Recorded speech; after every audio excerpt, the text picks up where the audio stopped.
Depuis le mardi 30 janvier 2024, la commune des Trois-Îlets est devenue le théâtre d'une chasse à l'homme intensive. Meurtres, vols, agressions, pour qui de si grands moyens ont été déplacés? Pour qui la brigade cynophile a été dépêchée un mardi à 23h50? Par ordre de qui et pourquoi? La réponse, un seul homme, Hervé Pinto.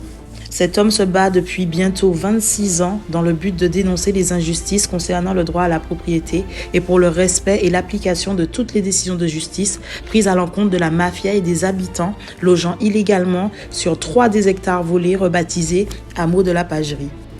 La majorité est composée de ressortissants européens, mais aussi de quelques natifs. Monsieur Pinto détient des preuves justifiant de la mauvaise foi des autorités et des proprios qui, malgré les décisions juridiques en faveur de Monsieur Pinto, ne désirent pas plus que ça respecter leurs propres lois. Des preuves que la gendarmerie nationale, agent de l'État français, sous les ordres d'une petite communauté appartenant à un groupuscule élitiste, désire détruire afin de neutraliser la foi des Martiniquais en ce qui concerne leurs droits chez eux et l'image que représente Hervé auprès du peuple insoumis. Ce reportage semi-artistique en 3 phases représente une infime partie de ce que subissent beaucoup de Martiniquais, très souvent réduits au silence par l'oppresseur qui s'accapare leurs terres, détourne leurs propres lois et use de règles abusives envers les petits locaux inoffensifs. D'après eux, la théorie de l'apparence les rendrait tout à fait légitimes dans cette affaire. Cependant, les preuves détenues par M. Pinto font grincer des dents. La gendarmerie va jusqu'à fabriquer de faux témoignages et de faux délits dans le but de se saisir de lui et de l'enfermer avant qu'il ne déclenche le réveil du peuple. D'une oppression à une autre, nous sommes tous Hervé Pinto. Nous sommes tous noirs et fiers, descendants d'esclaves. Nous nous battrons pour que justice soit faite, connue et entendue de tous.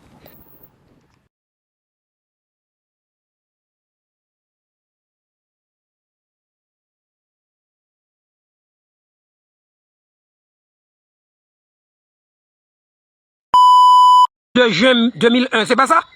Regardez les gens qui sont là. Madame Pinto Marie-Louise. Là, ils se sont trompés, c'est Pinto Arthur. C'est pas Ponto, c'est Pinto. Pinto Arthur. Vous avez vu, hein? Contre Monsieur Ezana et la société civile immobilière Hameaux de la Pagerie. Vous avez vu?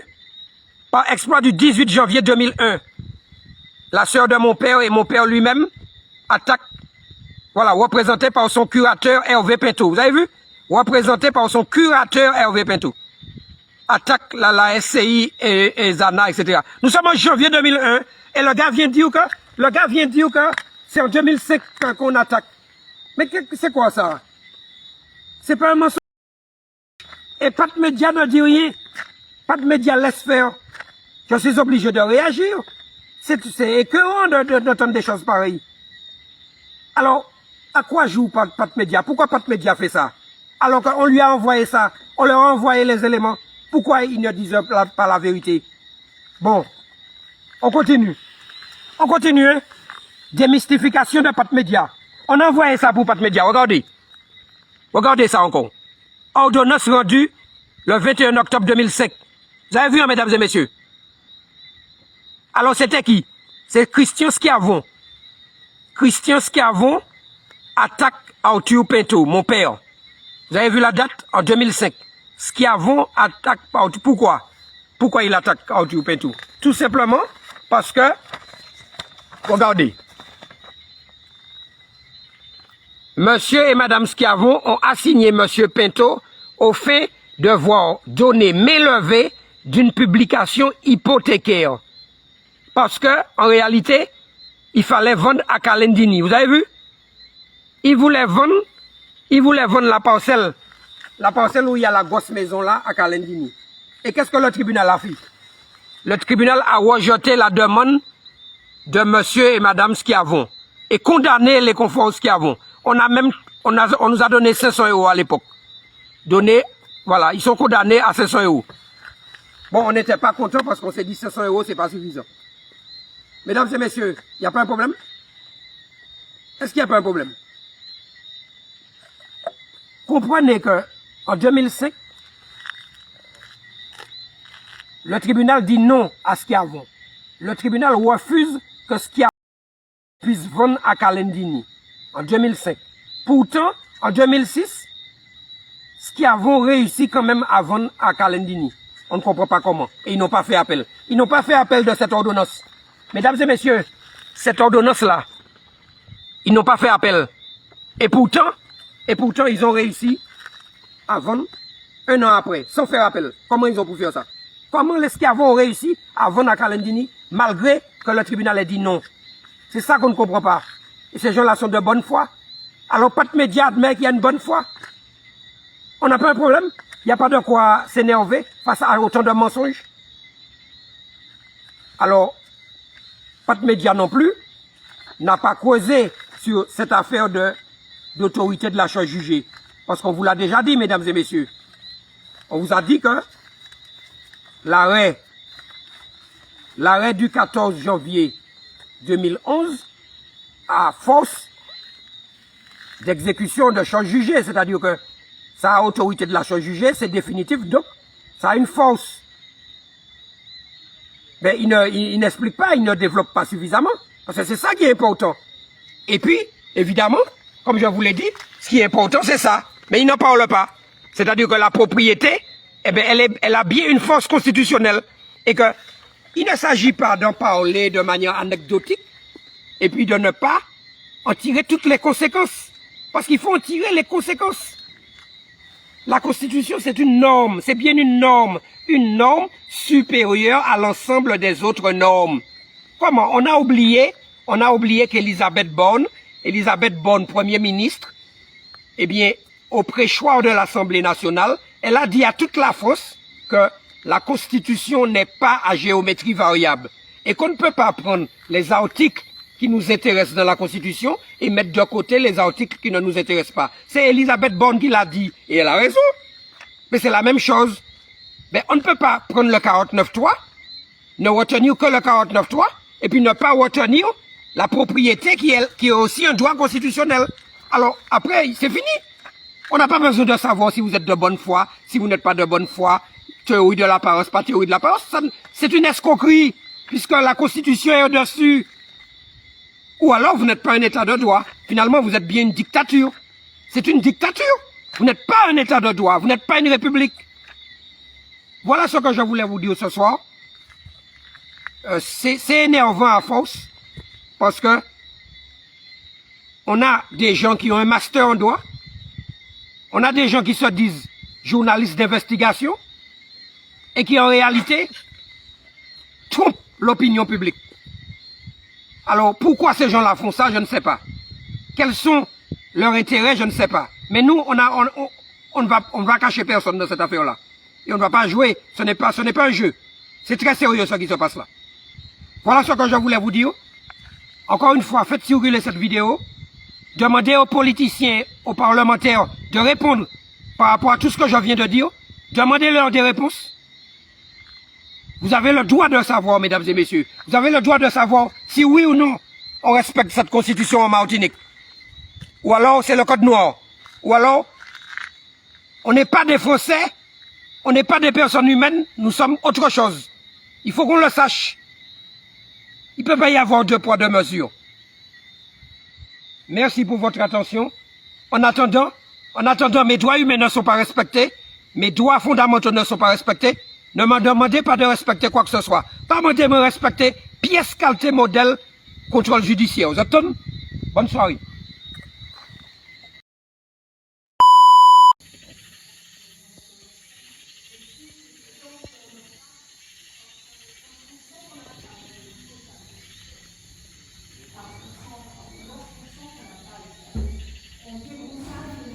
Je suis le rêve de cette Africaine vomie sur les terres de Guadeloupe par le ventre d'un négrier. Mon arrière-arrière-grand-mère, je suis le fruit de la violence, l'humanité qui a traversé la nuit pour se mettre debout devant le jour. Ne me qualifie pas de génie, dis-leur que je suis juste un rêveur travailleur qui ne compte pas ses heures. Quand la vision se marie à la passion pour se jeter dans le vide de ses convictions. Quand ma conscience attire mon attention, que ça plaise ou pas à l'opinion, je marche vers ma vision. Les opinions à l'opposé de la mienne ne me brûlent pas l'éternellement. Elles ne m'enlèvent pas de force. Comprendre la bête ne se reçoit pas en héritage. La richesse n'est pas dans un clan. où on te demande de suivre comme un rentemplant, et quand passe la bête de Gévaudan, on te laisse à la merci des malparlants. Mais je te l'ai déjà dit, je lève les yeux vers mon rêve volant. La richesse vient du différent, l'autre moi, qui me tend un miroir pour que je me voie autrement. Dis-leur que leur jalousie est mal placée. Caresser et protéger l'ego? Non. Le déconstruire comme un Lego? Non. Lâche tes cheveux, arrose ta barbe, la roue tourne, on y passe tous à tour de rôle. Demande à MC Jannick, la vie nous rock et nous roll. Reste tranquille. Je n'ai pas beaucoup d'argent, mais j'ai des rêves dans la tête. Et je les suis comme des cerfs-volants. La prochaine fois que je trébuche, si tu restes là à me regarder, c'est peut-être parce que tu ne suis pas le tien de tout ton cœur. Je sais qu'en y pensant, ça peut faire peur, mais la vie commence là.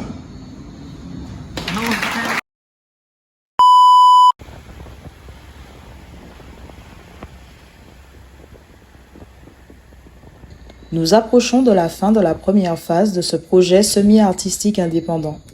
Lors de mes recherches complémentaires, je suis tombée sur ce reportage de Macindal datant de 2016 sur le YouTube de collectif Justice de Martinique, retraçant le même combat et les mêmes dérives des autorités de l'État français.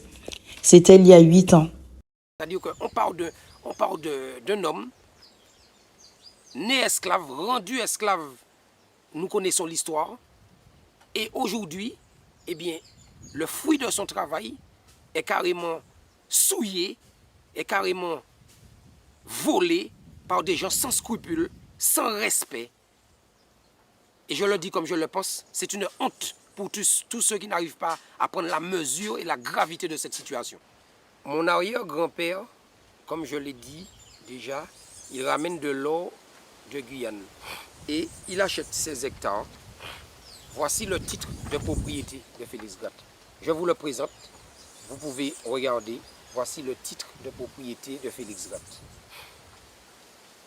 Et ce titre de propriété a été authentifié par un généalogiste professionnel, de manière à ce qu'on ne puisse pas mettre en doute l'authenticité du document.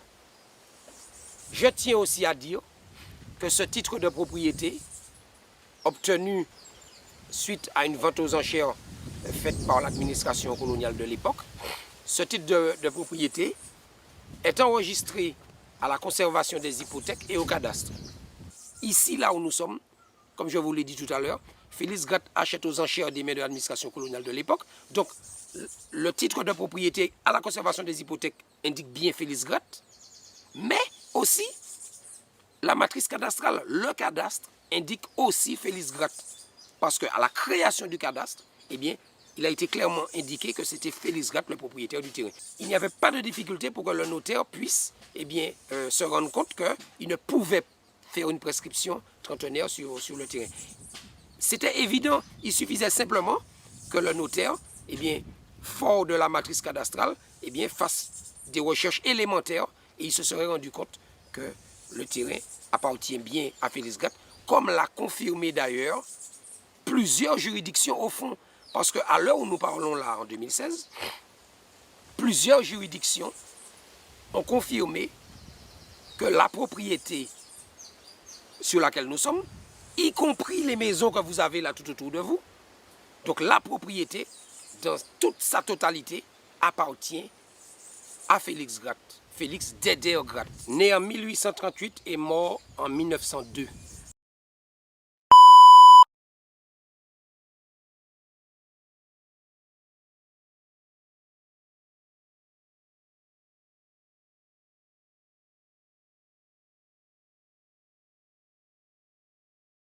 Au QG de la résistance défilent des amis, de la famille, des militants, des Martiniquais indignés ou encore d'autres victimes défendues par l'association collective Justice Martinique.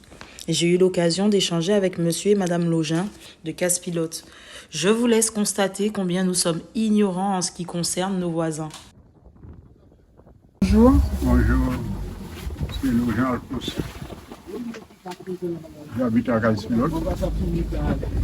Et depuis ma naissance, je suis sur le terrain de mes parents. J'ai été élevé sur ce terrain. Et ne voit-il pas que maintenant, j'ai un problème avec la famille Rodap qui est tout près. Et ils savent que c'est mon terrain, puisque les grands-parents le savent aussi, puisqu'ils me connaissent. Et puis, brusquement, ils ont déclaré que c'est leur terrain. Alors, étant petit, on n'arrive pas à bien s'en sortir. Mais, ce qui arrive, c'est qu'eux-mêmes, ils m'ont envoyé une convocation, 3 convocations, de me tenir à la bonne de mon terrain pour qu'ils puissent délimiter leur terrain. Donc, s'ils ne savaient pas que j'avais un terrain là, ils ne m'auraient pas convoqué. Et je suis allé, je me suis trouvé à la bonne de mon terrain. Et depuis à 6 h du matin jusqu'à 13 h de l'après-midi, ils ne sont pas venus. Maintenant, je ne savais pas ce qu'ils mijotaient.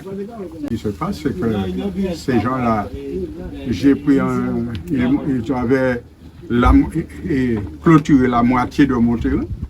Et quand j'ai vu qu'ils ont mis une clôture à la moitié de mon terrain, je suis allé voir leurs parents et les parents m'ont dit qu'ils savent que j'ai un terrain derrière. Ça, c'est pas eux, c'est 16 ans. Alors, je les dit, quand vos enfants vont arriver, dites-leur de m'appeler. J'ai laissé mon numéro de téléphone. Et quand j'ai vu un mois qu'elles ne m'ont pas appelé, donc j'ai pris un géomètre. C'est l'erreur que j'ai fait. Alors de ne pas aller au notaire et de prendre un géomètre. Donc le géomètre est venu. Et le géomètre m'a dit d'aller faire un titre. Alors je suis allé chez le notaire et le notaire m'a dit si le géomètre est déjà sur le terrain, dis-lui de délimiter le terrain et d'envoyer le procès-verbal pour ce que j'ai fait. Donc quand elle m'a dit ça, je lui ai fait confiance. Donc tout est bien passé, on a mis les bonnes. Ces gens-là sont venus 5 fois en bornage et ils n'ont jamais dit que c'est leur terrain. Et lorsque le jour pour signer le procès verbal, ils n'ont pas signé. Et puis, ils ont dit au... Oui. On avait pris un premier géomètre, mais le monsieur... Monsieur Anoné de loin, comme il était âgé à chaque fois, il glissait avec son appareil. Donc, au lieu d'avoir un accident, alors je lui ai dit de... Mais lui-même nous a dit de prendre un autre géomètre parce que c'est trop risqué. Et c'est là que je l'ai laissé et puis j'ai pris monsieur Privat. Et il a délimité. Il a délimité. Ils ont mis les bonnes. Ils ont mis les bonnes et le jour où il a mis les bonnes, tous les voisins ont signé. Et puis la famille Rodap n'ont pas signé. Alors, ce qui se passe, c'est bien. Lorsque j'ai regardé, c'est qu'ils ont fait une prescription toténaire sur mon terrain. Tandis avant ça, quand nous sommes allés chercher, comme déjà que ils ont bordé le terrain bordé, nous sommes allés chercher le papier. La réponse qu'il t'a donnée quand tu étais chez lui. Je suis allé chez monsieur Privat pour lui demander pourquoi il n'a pas envoyé le procès verbal pour le notaire. Il m'a dit qu'il n'avait pas fait la prison. C'est la seule réponse qu'il m'a donnée. Donc, pendant ce temps, la famille Rodap avait déjà envoyé un huissier à emmener une lettre pour dire que le terrain qu'il a délimité, c'est à eux. Et nous étions souhaités. Alors, et eux-mêmes qui ont leur terrain à côté de mon terrain, ils n'ont pas une boîte aux lettres sur leur terrain. Vous voyez? Et il n'y a même pas de titre, je ne sais pas si alors, je ne sais pas s'ils ont titre, je ne sais pas. Et c'est là, la chose est partie. Et puis jusqu'à maintenant, je suis allé, j'ai pris le premier avocat. Et c'est avec un avocat et maître romain. Il a fait ce qu'il voulait. Quand je lui ai demandé je veux aller au tribunal, il m'a dit d'accord. Et puis il a fait les marchés passés sans que je sache. Alors quand j'ai vu ça, j'ai pris un autre avocat, M. Olivier Royaux, et je lui ai dit que je veux aller au tribunal. Et lui, il m'a dit, quand vous irez au tribunal, vous serez devant moi et je serai derrière vous. Eh bien, la chose est passée au tribunal. Il a fait ses affaires et c'est moi qui ai apporté le compte. Non, le problème, ça s'est passé le mois de 2017. Et en 2018, on a retrouvé les deux condamnations Dans notre boîte aux lettres.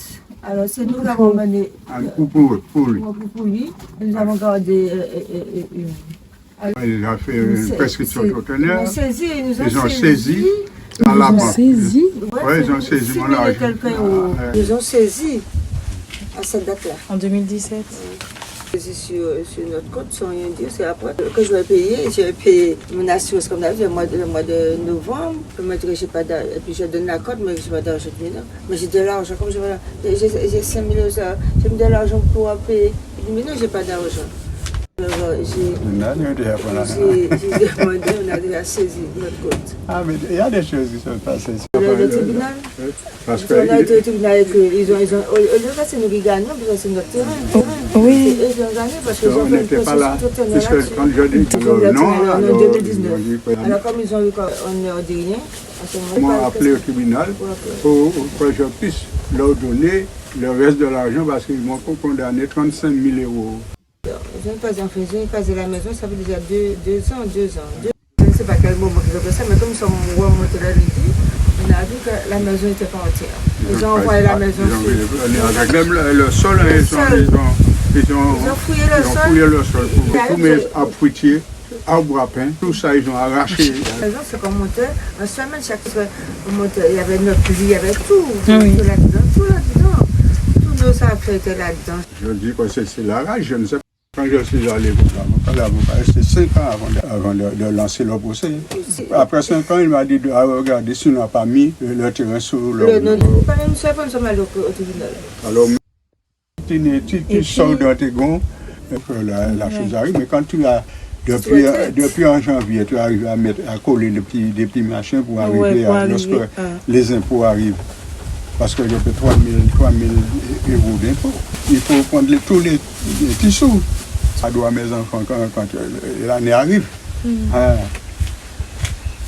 Alors j'ai 3 enfants et les 3 enfants ont 3 enfants. Ça fait 9 petits-enfants. Alors les petits-enfants me disent bien papi, mais tu ne vas pas trouver quelque chose à donner à l'enfant. Alors c'est pas sérieux. Alors quand je vois Pinto là, lui il connaît toutes les lois. Et malgré ça, on vient, on le prend. Quand il dit quand il parle des textes de loi, on ne peut pas passer à côté. Tandis qu'on trouve un moyen de détourner cette. Quand vous voyez ça, ce qui arrive à Pinto, donc ça m'encourage. Je me dis, s'il est en train de battre, il dit que nous pas qu'à la dire rien. Puisqu'il sait qu'il a raison. Moi, je sais que j'ai raison. Alors, parce que vous travaillez au tribunal, et puis vous faites ça, c'est pas sérieux.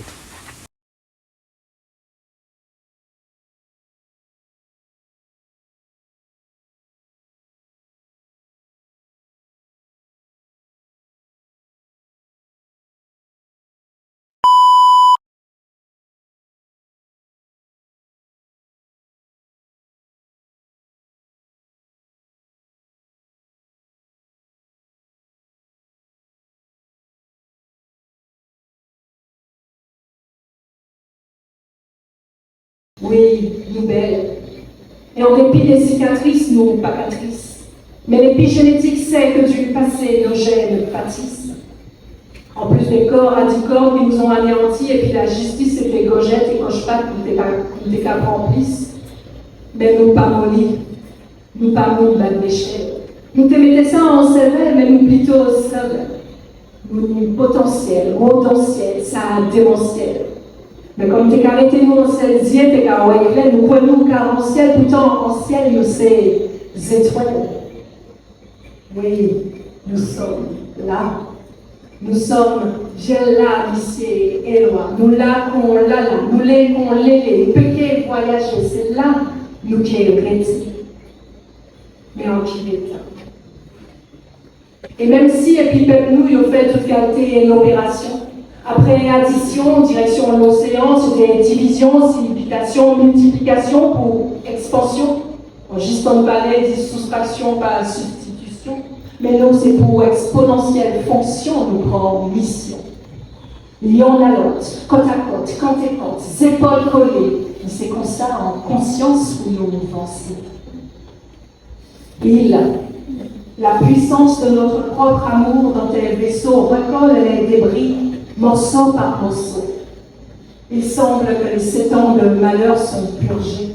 Notre égrégore, ni air ni gore, s'est reconstitué parce que nous sommes là. Oui, nous sommes bien là, Missier et loin. Nous là, qu'on là, nous les qu'on les petits voyager, c'est là nous qui restés. Mais dans qui est ça? D'où qu'on pied quoi? Une histoire.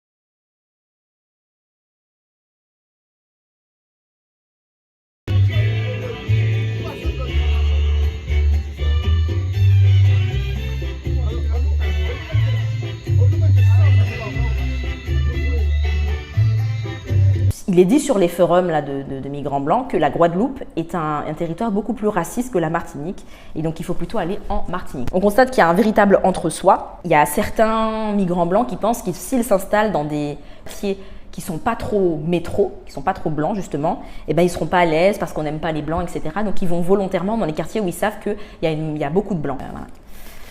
Il y a quand même un moment donné où on dit qu'il y a certains blancs, migrants blancs, qui en fait en France ont une vie tout à fait banale, ne sont pas exceptionnels, mais qui viennent ici pour profiter de leur statut de personnes blanches pour avoir des privilèges qu'ils n'auraient jamais eu en France, parce qu'en France on ne les calculait pas, parce qu'en France ce n'étaient pas des personnes exceptionnelles.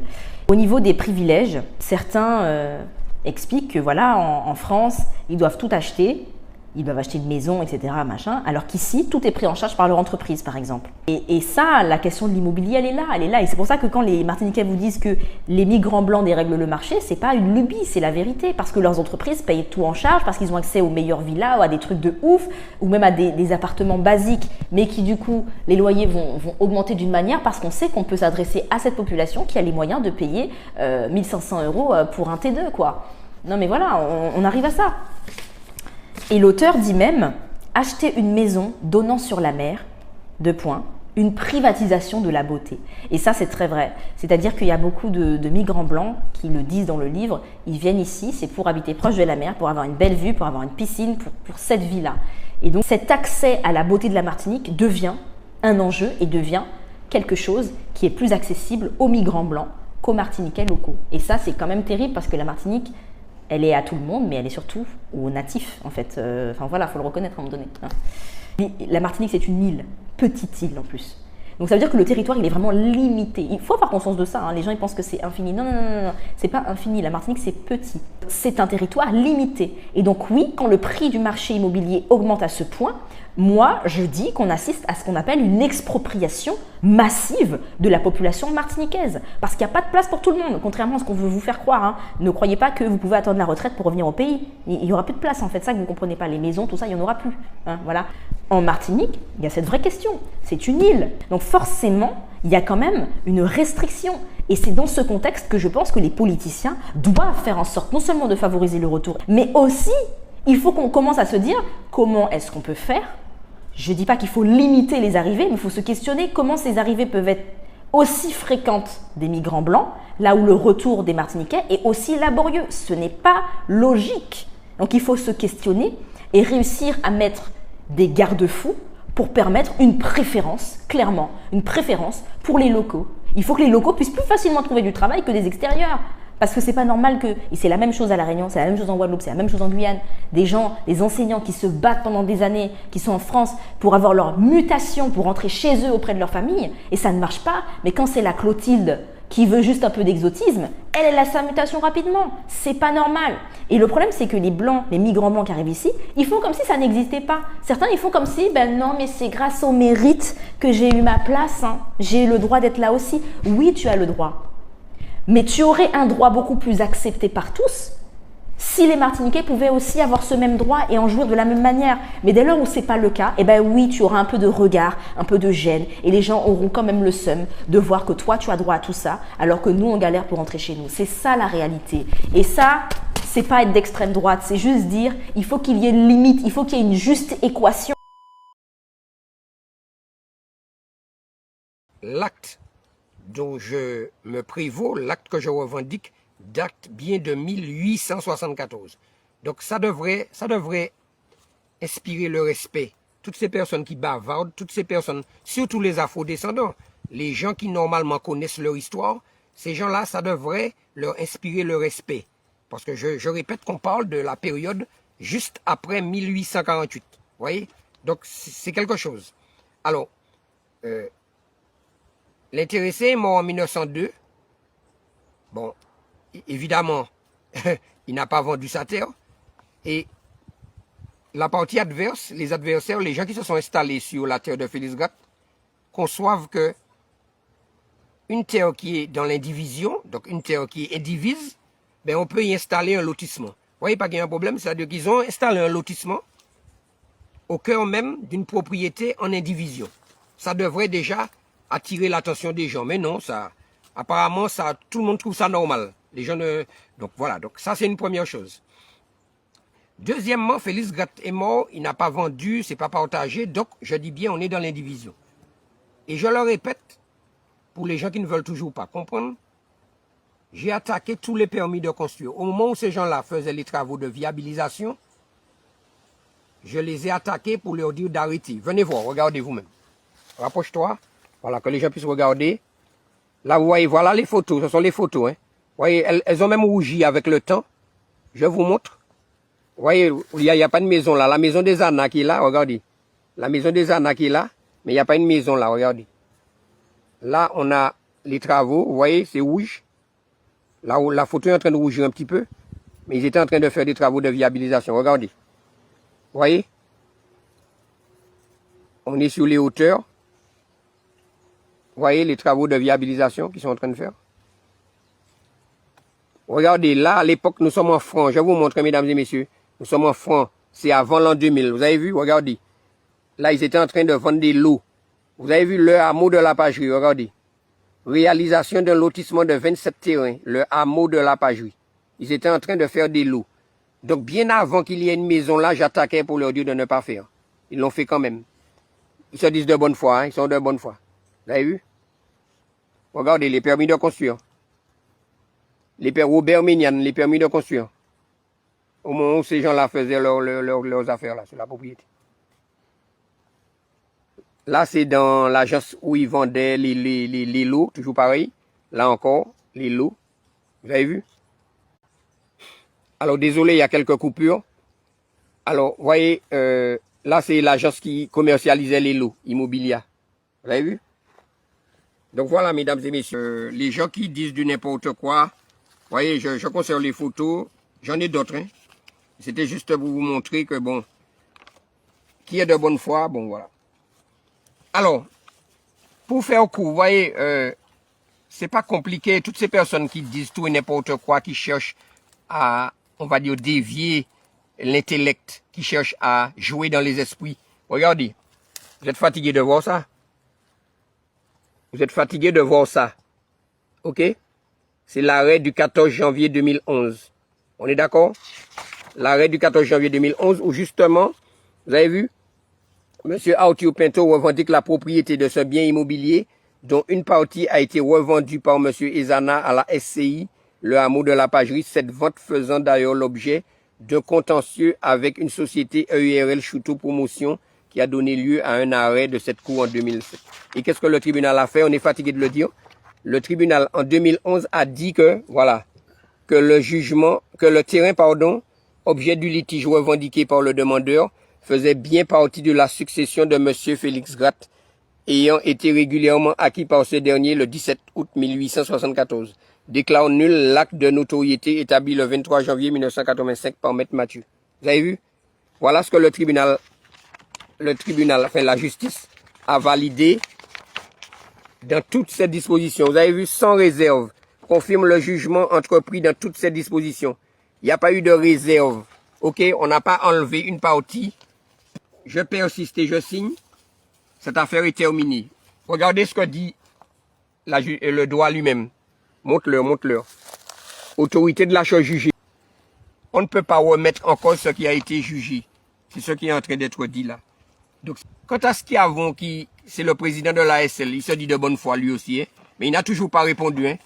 Alors moi, je veux bien les gens qui commentent sur les réseaux sociaux, toutes les personnes qui connaissent tout, les personnes qui connaissent la vie de tout le monde, les gens qui disent de ceci, cela. J'attends toujours des réponses. Hein. Encore, hein. Tout ce que je suis en train de vous dire là intervient alors que c'est fini. Hein. Alors que normalement, c'est fini. Je suis obligé de le dire puisque les gens ne comprennent pas. En fait, pourquoi j'ai insisté pour qu'on puisse annuler ça? C'est parce que j'ai bien conscience que d'autres Martiniquais, d'autres Guadeloupéens, d'autres personnes seront les prochaines victimes de leur histoire de théorie de l'apparence. En Guadeloupe, j'avais rencontré Elido Mota et Elido Mota nous avait parlé de la théorie du présumé propriétaire.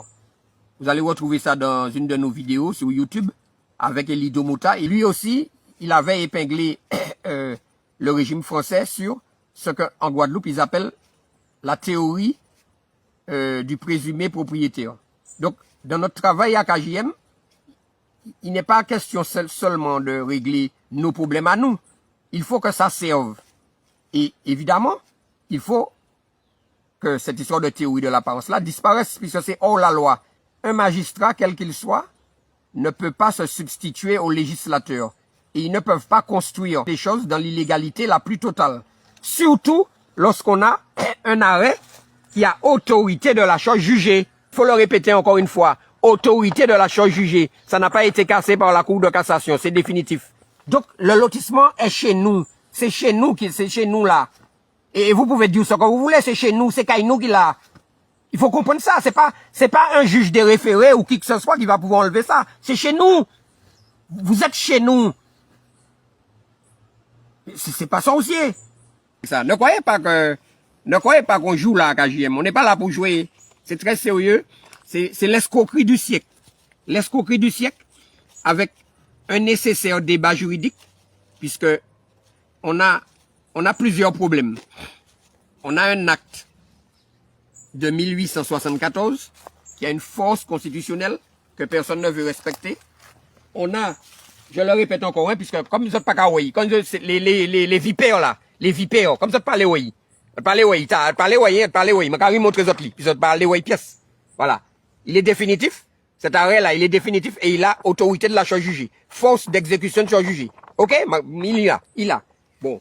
Qui ont parlé, il a. Et puis, je répète aussi, hein, j'attends des réponses, hein, ce qui avons et Calendini. J'attends des réponses. Qu'on m'explique.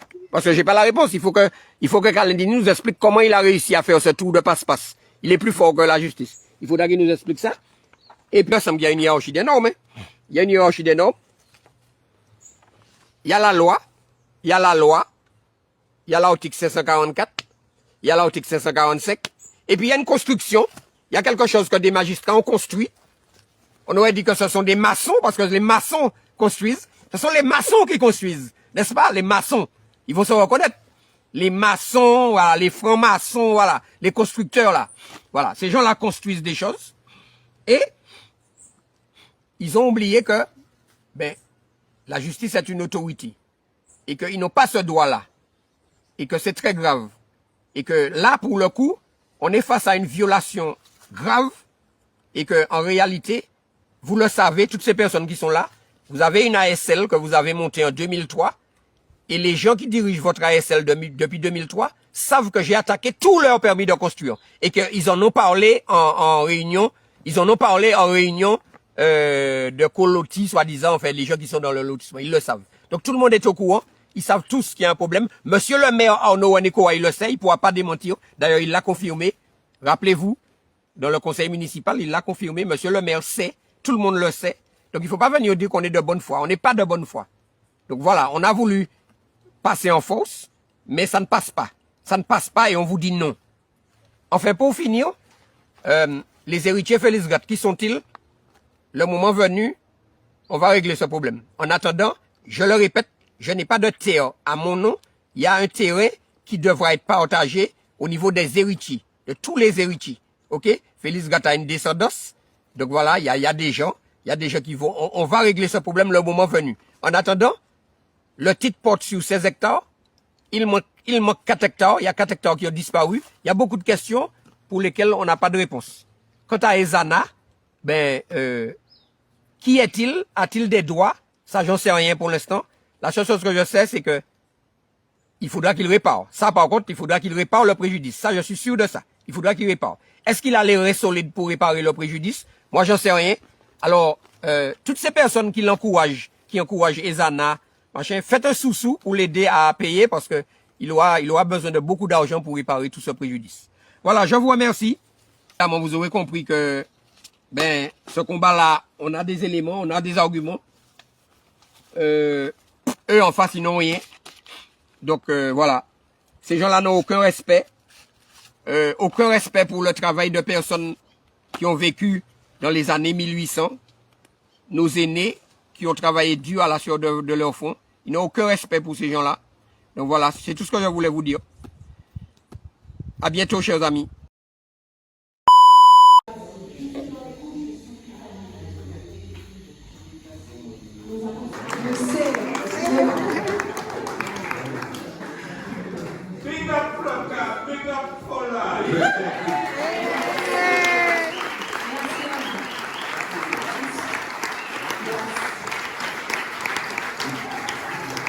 La foulée, c'était un délicat, merci d'être venu. C'est un plaisir de faire ce moment avec toi, Flo, le préparer, le vivre. Merci beaucoup. Oh my God, hey, tu es fort. Big up Monsieur Pinto, big up Hervé, big up toute l'équipe qui dans tout et tout, franchement. Wow, vous êtes merveilleux. Merci pour tous ces moments. Vous demandez à chaque fois, mais qu'est-ce qu'il fait là? Qu'est-ce qu'il va faire? Qu'est-ce qu'il fait? Ne vous inquiétez pas. Là, il est 6h, mesdames et messieurs.